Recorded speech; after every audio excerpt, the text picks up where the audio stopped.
Think for a moment. Why is it that the more intelligent someone becomes, the more they tend to withdraw? Why do great minds prefer silence to crowds? What if what we call social life is, for some, a disguised burden? What if solitude is not absence, but liberation? This message is for those who feel uneasy in social settings, who feel more alive in a quiet room than at a noisy party. Today we open a hard truth about human nature, articulated by author Schopenhauer and echoed by thinkers like Carl Jung and Friedrich Nietzsche. The point is simple and demanding. Solitude is not an escape from life. It is the condition that makes a truthful life possible. First, a crucial distinction: solitude is not isolation. Isolation is the empty space that hurts. Solitude is the open space that heals. Jung observed, who looks outside dreams, who looks inside awakes. That is the pivot.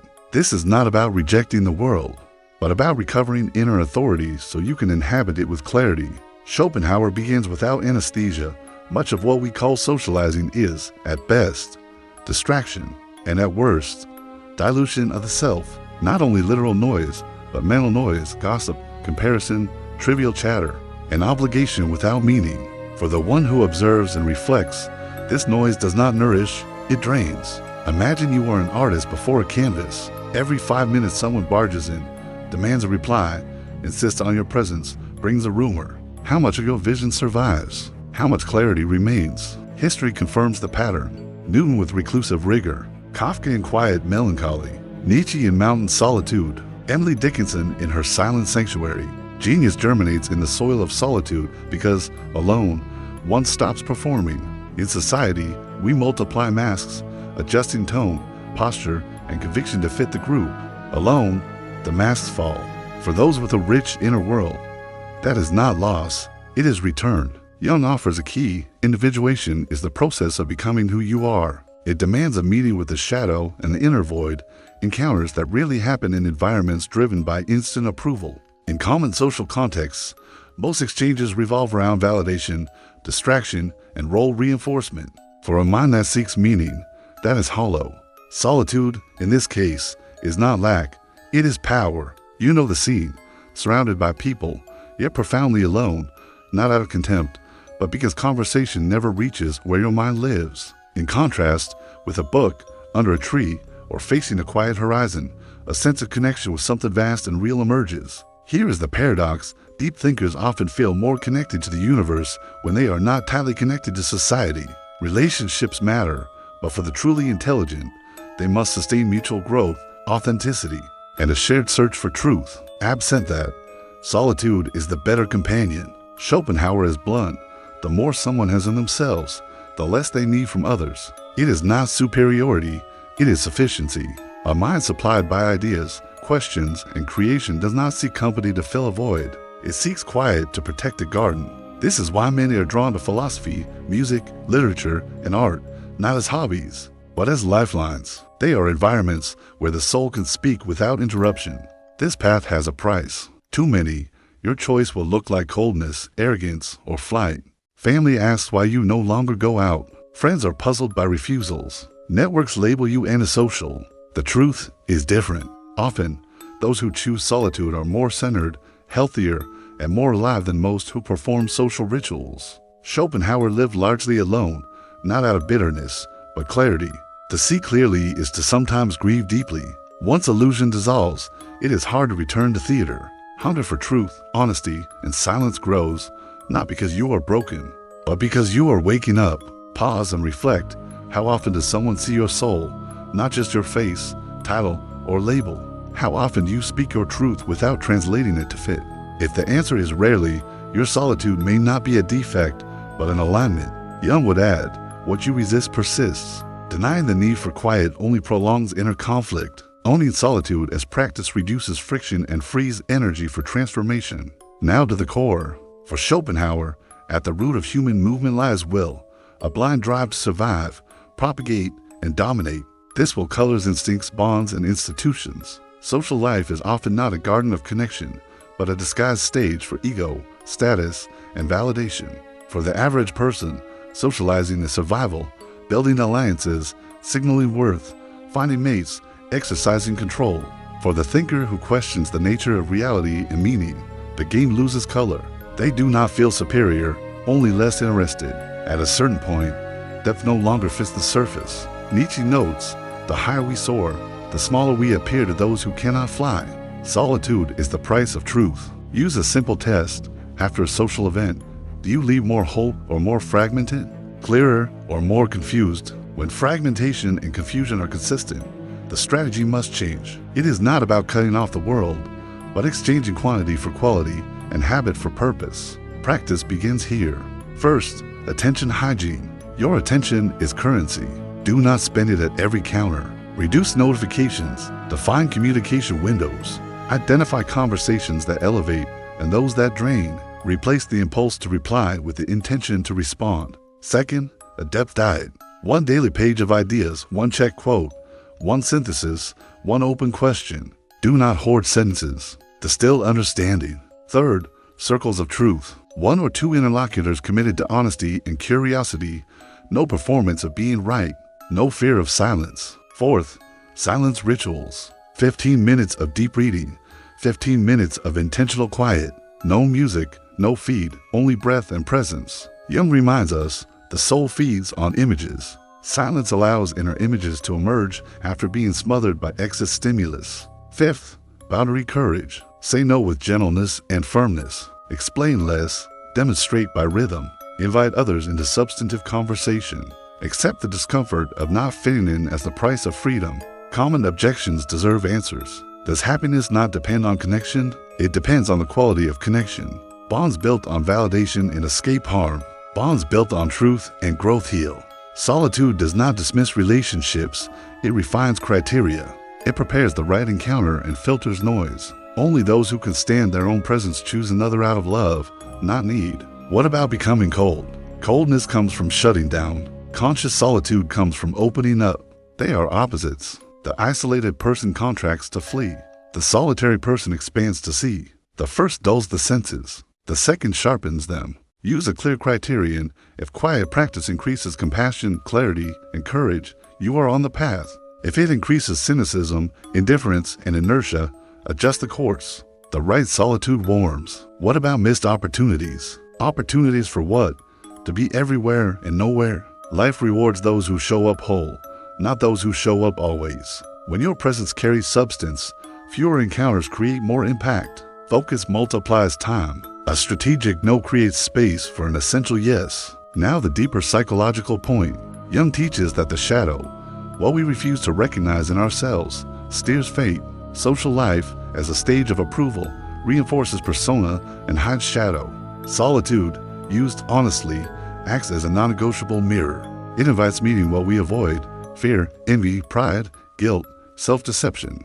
That crossing hurts, but it frees. Without it, the search for belonging becomes a prison. With it, belonging becomes choice. An inevitable phase follows, the desert crossing. Fewer invitations, more quiet, a sense of strangeness. Remember the true metric: fewer people, more meaning, less noise, more peace. Do not rush this phase. Do not fill it with substitutes. Write. Walk. Read slowly. Listen. Observe. The mind reorganizes in layers, and haste only reshuffles the same deck. Where does this lead? To a kind of power that does not shine on the surface. Power over yourself. Power to choose what enters. Power to sustain what matters. Power to speak less and say more. Power to be with someone without losing yourself. Schopenhauer would call this inner sovereignty. It is not domination. It is self-government. Anchor 3 principles now. Solitude is not lack. It is a tool. Attention is currency. Spend it wisely. Depth is a daily practice, not an occasional epiphany. Apply them and watch your inner life consolidate, your work deepen, your relationships refine. If something lit up inside, keep going. The right solitude does not separate you from the world. It returns you whole to it. Let us go deeper, not to glorify withdrawal, but to refine it into a clear path. Solitude is not an end. It is the forge where clarity, courage, and creation are tempered. The question is how to live it without hardening the heart, how to return to the world without losing oneself. Begin with types of solitude. There is anxious solitude, where quiet amplifies fear and rumination. There is avoidant solitude, where one hides from growth under the excuse of being different. And there is conscious solitude, the deliberate space where the mind organizes, the heart softens, and the will aligns. Only the last one heals. A simple diagnostic helps. After quiet time, do you feel lighter and more precise, or heavier and more scattered? If lighter, stay. If heavier, adjust the method, shorten the session, add breath, and a single focusing question. Jung's frame is essential. Persona is the mask we wear to function. Shadow is what we disown. Individuation is the integration of both into a centered self. Social life tends to inflate persona and deny shadow. Conscious solitude reverses this. It allows shadow material to rise without judgment, then invites the ego to hold it with dignity. Write what you fear, admit what you envy, confess where you pretend, name where you are small. Not to attack yourself, but to stop lying to yourself. Truth reduces inner noise. Honesty releases energy. Now, relationships. Solitude that matures does not reject people, it refines criteria. Think in 3 circles. Circle 1, solitude itself, your non-negotiable daily practice. Circle 2, 1 to 3 people with whom you can speak truth without performance, the kind of conversation where silence is welcome and honesty is expected. Circle 3, broader social contact, chosen for purpose, contribution, joy, or duty, but kept within healthy boundaries. Without Circle 1, Circles 2 and 3 drain. With Circle 1, they enrich. Quality over quantity is not a slogan, it is logistics. Start applying a simple filter. Does this conversation expand clarity, courage, or compassion? If not, reduce frequency. You do not owe permanent access to anyone. You owe fidelity to your inner compass. People who love your truth will adjust. People who love only your compliance will complain. Let them. Calmly, kindly, firmly. Attention remains the hinge. Guard it like a scarce resource. Choose an anchor routine, morning or evening, with 3 moves: breath for 2 minutes, read for 15 minutes, write for 10 minutes. Breath settles the body. Reading seeds images and concepts. Writing consolidates meaning and moves the chaos of thought into the order of language. This small ritual, done daily, creates a compound effect. After 30 days, your baseline clarity changes. After 90, your identity stabilizes. After a year, people will say you have presence. It will not be magic. It will be coherence. On creation, intelligent solitude is not merely contemplative. It is productive. The mind asks to turn perception into form. Choose a medium: text, code, sound, image, movement. Set a minimum output: 1 page, 1 function, 1 sketch, 1 chorus, 1 sequence per day or per week. Perfection is the trap. Rhythm is the strategy. Publish selectively, but create consistently. The point is not applause. It is alignment. To take what you see and give it shape is to become trustworthy to yourself. On body and pace, the mind alone cannot carry the project. Solitude rots if the body is neglected. Walk daily, preferably in nature. Stretch. Breathe. Eat in a way that keeps you clear rather than spiked and crashed. Sleep as if your thinking depends on it, because it does. Slowness is not laziness. It is precision. Reduce haste and you will reduce error. Reduce error and you will reduce regret. Reduce regret and you will reduce noise. The dessert will appear. There will be days of doubt. You will ask if you are too strict, too distant, too odd. Good. Questioning keeps you honest. Use 3 checks. 1. Am I kinder now than before? 2. Am I clearer now than before? 3. Am I braver now than before? If kindness, clarity, and courage are rising, keep walking. If any is falling consistently, course correct. Solitude must make you warmer, truer, stronger. If it makes you colder, narrower, weaker, it is not solitude, it is avoidance wearing a crown. Return now to the world, not to seek from it what you learned to grow within, but to give what overflowed. Presence is your contribution. People starved of attention can feel when someone is truly there. Listen with both mind and body. Ask better questions. Name the unsaid gently. Offer silence as a gift, not a gap to fill. In doing this, you will model a different social contract, one based on reality rather than performance. Some will resist. The right ones will lean in. Use words carefully. After thinking in quiet, speech acquires weight. Speak less, but when you speak, mean it. Avoid the addiction to hot takes. Prefer cool truths. Do not compete to be interesting. Commit to being interested. The world has noise enough. What it lacks is contact with what is real. Let your presence be a tuning fork. Let others tune if they wish. Do not force. Do not chase. On meaning and work. If your work allows, bend it toward depth. Reduce busy work. Increase real work, the small number of actions that change outcomes. Protect deep blocks on your calendar as you would protect your body. Negotiate for autonomy where possible. If not possible, carry your solitude into off hours and build patiently. Many revolutions start in the margins. All transformations start in the inner margins. Philosophical ground. Schopenhauer taught that will underlast the world, a blind striving that generates suffering. His escape hatches were aesthetic contemplation, ethical compassion, and ascetic restraint. You do not need to become a monk to learn the lesson. You can practice micro-asceticism in a modern life, reduce inputs that numb, reduce desires that scatter you, increase attention to beauty and to the pain of others. Compassion is a form of depth. Beauty is a form of truth. Restraint is a form of strength. Jung's contribution completes the circle. Individuation is not becoming special. It is becoming whole. The task is to gather your pieces, persona, shadow, anima, or animus, self as center and circumference, so that your life speaks with one voice. Solitude is the chamber where this gathering happens. Dreams become guides. Symbols become teachers. Synchronicities become companions. You start noticing that when you honor inner truth, outer life realigns, not instantly, but reliably. Nietzsche adds a stern mercy, become who you are. It is both invitation and judgment. The work is not to imitate saints of silence, but to craft your own measure. Some will need 2 hours of quiet a day, others 20 minutes. Some will move to mountains, others will carve a monastery from a city morning before the world wakes. All that matters is fidelity. Keep the appointment with your own soul. Practical consolidation, 30-day method.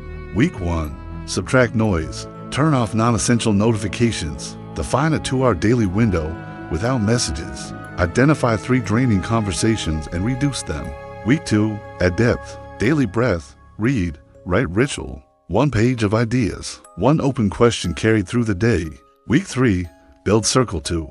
Invite the people for a slow conversation. 90 minutes, phones down. 1 theme. 3 questions. Permission for silence. Week 4. Create.